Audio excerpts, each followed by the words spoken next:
नमस्कार मित्रो. सध्या गॅस आपण कधी खात नसतो आणि पेट्रोल कधी पीत नसतो. आपण त्याच्यावर चर्चा भरपूर चालली असते. पण ज्या गॅसवरती अन्न तयार होतं, चहा तयार होतो आणि ज्या गाडीतनं माल निर्यात होतो किंवा शहरातल्या बाजारात येतो त्याची चर्चा फार कमी होते की त्याचं काय होत असेल. उघड्यावर धंदा करणारा या जगामध्ये एकमेव शेतकरी फक्त आहे जो अगोदर पैसे रानात फेकतो आणि मग त्याला माहीत नाही पुढे काय मिळणार आहे, की यांचं युद्ध होणार आहे का अजून काय होणार आहे यांना.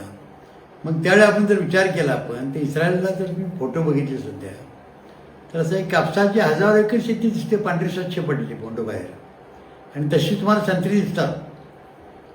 शेतकरी तिथला त्रास होत नाही त्यांना का, हे सर्व शासनाने काळजी घेतलेलं आहे हे लक्षात ठेवा बरं का.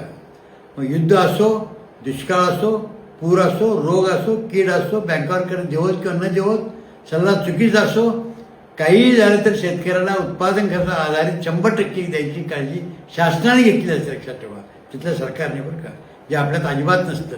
7 टक्के कर्जमाफी हे सांगावं लागतं. कर्जमाफी कशाला पाहिजे तुम्हाला? अरे तुम्ही योग्य ते देतच नाही ना अगोदर. आहे ते निम्मा पगार करा प्रत्येकाला, सगळ्यांनाच कर्ज होईल ना. मग आहे तर ते अशा तुम्हाला सांगितलं मी की आपल्यात काय झालं की शेतकरी तो मुका कुणी ढकला त्या शेतकऱ्याचा दर सुरू झालेला आहे. आता पावसाने इतकं झोडपलेलं आहे. जो माल निर्यात करणाऱ्यासाठी तुमच्या माहितीकरता द्राक्ष वगैरे हे 1-1 वर्ष अगोदर तयारी करावं लागते त्यांना. छाटणीपासून कुठल्या साईजची काय द्राक्ष द्यायची, कुठं पाठवायची, प्री कुलिंग करायचं, कोल्ड स्टोरेज ठेवायचं, सगळं बॉक्सिंग करायचं, सगळं करायचं नाही अगोदर 5-1 लाख तरी खड्ड्यात घालायचे कशा करता, मातीत. ते फक्त द्राक्षाचं पीक त्या वर्षात येण्याकरता बरं का. आणि गुंतवणूक म्हटली तर ती 1.5 लाखाची झाली असते. आता त्या माणसाला काय मिळालं? काहीच मिळालं ना. लोकांची ज्वारी गेली, व्यापाऱ्यांनी लगेच सांगायला सुरुवात केली बाबा दर पडले तुमचे, 40चा दर 20 झाला ताबडतोब. आणि एकाच दर कमी होतो का तर शेतकऱ्याला शॉर्टेज करायचं कळत नाही. कळालं? मार्केट कळत नाही. स्कूटरवाल्यांना कळतं, धान्य ठेवणाऱ्यांना कळत असतं, सगळ्या सोयी असतात. मला अजून एकच म्हणणं आहे बरं का की जगाच्या 2 नंबर शेतकरी भारतात 15 कोटी लक्षात ठेवा. कितीही तुम्ही बोलला तरी सरकारी आकड्यावर आपण 48% लोक शेतीत काम करतात आणि 15 कोटी शेतकरी आहेत ते निराळे बरं का, लक्षात ठेवा. त्यांची जे काय 60 कोटी लोकसंख्या ती निराळी. अहो शेती नसला तर पर्याय कशाला नाही तुम्हाला. या 48% लोकांना नोकरी लावायला तुम्हाला पर्याय नाही. आज तुम्हाला पाणी प्यायला तुम्हाला पर्याय नाही आहे, प्रदूषणाला तुम्हाला पर्याय नाही आहे आणि तुम्हाला यालाही पर्याय नाही आहे, खाण्याला पर्याय आहे का तुम्हाला?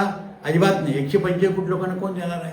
आत्ता क्षणा जर डॉलर यांचा 94 रुपयाला चाललेला आहे, कारण का आयातीपेक्षा निर्यात कमी असल्यामुळे ताबडतोब होत असतं लक्षात ठेवा. शेतीची निर्यात संपलीच लोकांची.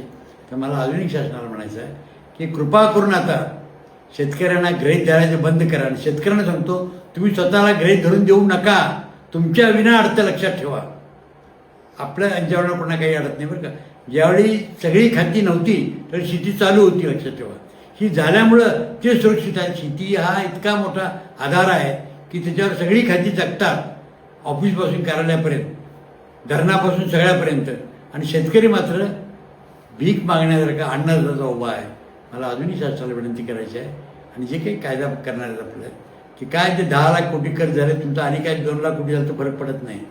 तुम्ही उत्पादन कर आधारित बाजारभावाचा प्रत्येकाचा कायदा करा, प्रत्येक पिकाचा, हे लक्षात ठेवा. आणि त्यांना कोणत्याही धोक्यापासून त्याच्या उत्पन्नाचं नुकसान झालं तर इरमा सरकार देणारा त्यांना कायदा करा.